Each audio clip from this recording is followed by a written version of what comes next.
Hi, my name is Jennifer Ng, and I will be discussing COBRA today. Congress approved COBRA in 1985 to extend health coverage for patients in a group health plan in certain situations. Our textbook describes these situations as when an employee is fired for reasons other than bad behavior or loses eligibility for coverage due to reduced working hours, layoffs, strike, lockout, or medical leave.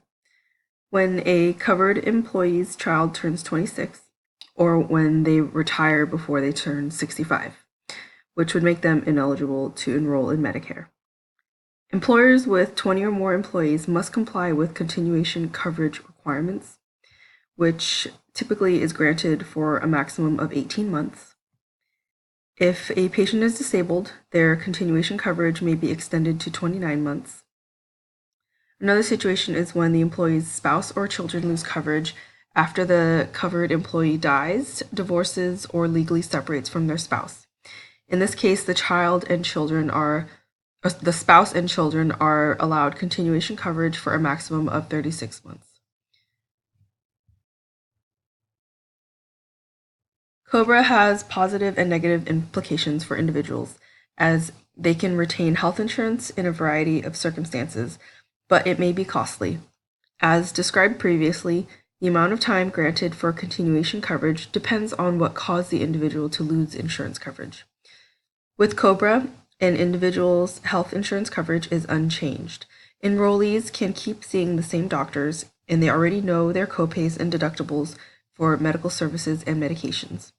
However, it may be more cost-effective to shop for health insurance on the Affordable Care Act's health insurance marketplaces, because when employers are no longer sponsoring an individual's health insurance, the individual will now be responsible for paying for up to 102% of the average cost of the health insurance premium. The extra 2% is to cover administrative costs. Following one of the eligible situations discussed previously, eligible individuals don't have to apply for COBRA right away.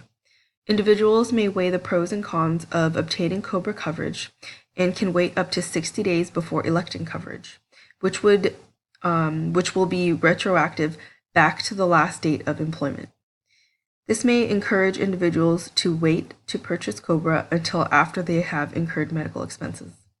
This means that in situations where individuals do not incur medical expenses, the payer is not being paid premiums. This could be because individuals may lose urgency in the need to have medical coverage in those first 60 days. Thank you.